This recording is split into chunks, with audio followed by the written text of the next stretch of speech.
Coucou tout le monde, je suis heureuse de vous retrouver pour 5 minutes de symbolisme.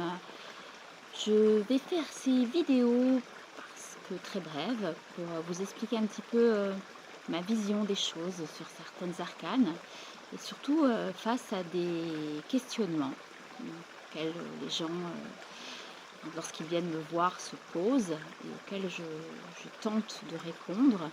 En tout cas, je les amène sur un chemin de compréhension pour savoir pourquoi ils ont ces notions très très fortes, telles que le chaos, l'abandon, le rejet. Donc d'où ces blessures proviennent et quelle voie elles essayent de nous indiquer pour aller mieux.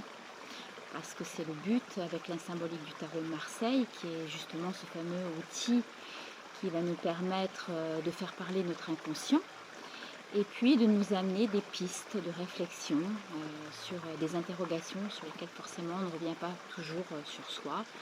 De toute façon, on a tendance à penser que tout ce qui nous arrive dans notre vie est à cause de l'autre.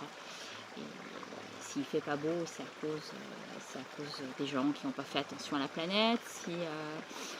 Si je suis pas bien, bah, c'est parce que celui-là, il projette des mauvaises pensées contre moi. Donc on a toujours tendance à renvoyer la problématique sur l'autre et s'en débarrasser. C'est une stratégie comme une autre, mais moi avec le tarot, ben, je trouve que c'est une excellente façon justement d'aller se reposer des bonnes questions et du moins d'aller retrouver des petites indications qui pourraient faire que je vais mieux. Alors en ce moment, le sujet qui revient souvent dans mes consultations, c'est je suis abandonnée. Voilà, je suis abandonnée, tout le monde m'abandonne, tout ce que je fais, personne ne me suit. Je passe une crise d'abandon terrible. Ça revient très très très très souvent. Et je me suis dit, mais pourquoi on ressent cette chose-là constamment, là en ce moment, avec cette histoire d'abandon. Et ça m'a fait penser à la notion du pendu de Marseille, le pendu qui est l'arcane numéro 12 que nous voyons ici. Et ça m'a fait penser à toute cette notion de l'attachement, du détachement et du non-attachement. Donc le pendu correspond donc au second degré de la seconde série décimale, équivalent à la papesse. Donc comme celle-ci, il s'est écarté du monde par des humains, donc il s'est écarté du monde et des humains, comme certaines personnes le font, auquel il n'est plus relié, il n'est relié que par une seule chose, c'est par la corde ici qui le relie entre ces deux arbres, qui pourrait être déjà le principe de base du père et de la mère. Donc on est toujours rattaché entre deux principes. Effectivement, il y a toujours de la dualité en nous, quoi qu'il en soit. Mais souvent, la dualité, c'est l'autre et soi-même aussi. Donc, comme il s'est écarté des humains, auxquels il est simplement relié par cette corde, entre ces deux arbres, il est en quelque sorte en gestation de lui-même. Il est aussi en gestation de son autonomie, puisque l'arcane d'avant, c'est la 11, c'est la force, et la force, c'est l'arcane de l'autonomie. C'est la nouvelle naissance, mais une naissance à l'autonomie qui nous est indiquée ici. Voilà. Donc, moi, j'ai remarqué que dans cet arcane, contrairement à l'empereur, vous avez vu que le positionnement des jambes, effectivement, dans l'empereur, c'est pareil, sauf que l'empereur, il a la jambe dessus sur l'autre jambe, alors que là, il l'a derrière.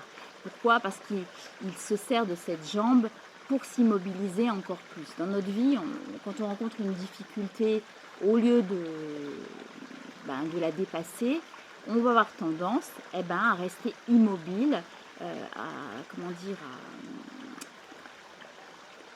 cristalliser, on va dire, cristalliser sa douleur et donc à s'immobiliser en attendant qu'une réponse extérieure arrive. On a toujours tendance à penser, et le pendu nous le rappelle.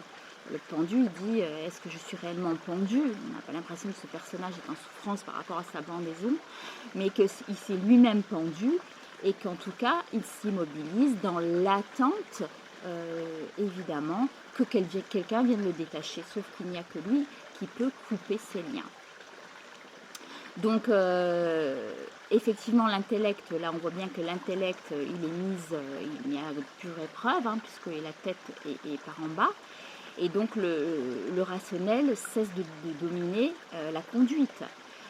C'est la prise de conscience de l'importance qu'il met dans ses liens avec sa généalogie, avec son entourage. Les abus nous laissent prendre vraiment prendre une place et nous rendre impuissants, nous rendre sacrifiés, sachant que dans notre...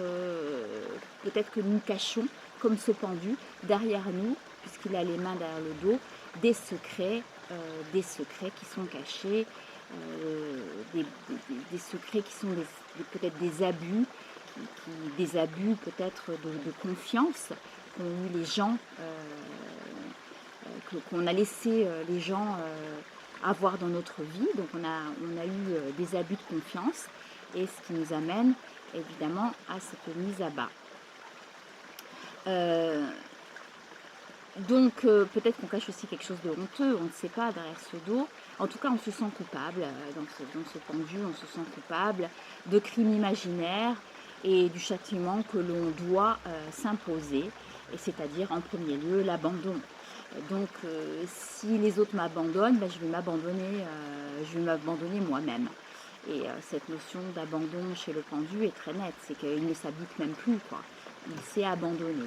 Il est parti de lui pour dire au moins plus personne ne pourra pas m'abandonner, même pas moi-même. Sauf que quand on ne s'habite plus, on arrive à des problèmes sérieux. Le pendu nous ramène quand même une notion kabbalistique, et celle des 10 séphirotes de l'arbre de vie. C'est aussi l'œuvre alchimique qui nous rappelle que tout ce qui est en haut est comme ce qui est en bas, et comme ce qui est en bas est comme ce qui est en haut. Donc si tu ne travailles pas sur ton propre abandon, parce que finalement là tu t'es abandonné, alors les autres continueront à t'abandonner. Par contre, en revanche, si de nouveau tu t'habites et que tu cesses de t'abandonner, ben, les autres ne t'abandonneront plus, c'est certain. Nous sommes souvent bloqués avec cet arcane, dans l'incapacité d'agir. Donc voilà, je me sens retirée de moi, des autres. Mais quels sont réellement les besoins de mon attachement par rapport aux autres, hein? Revoyons cette notion de rattachement. Pour m'en détacher, je dois couper les liens qui pour moi n'ont pas d'importance. C'est pas obligé que on soit obligé d'être avec quelqu'un parce que c'est important, parce que socialement, voilà. Enfin, il faut vraiment qu'on ressorte ensemble que si ce sont des liens toxiques, il faut évidemment les couper.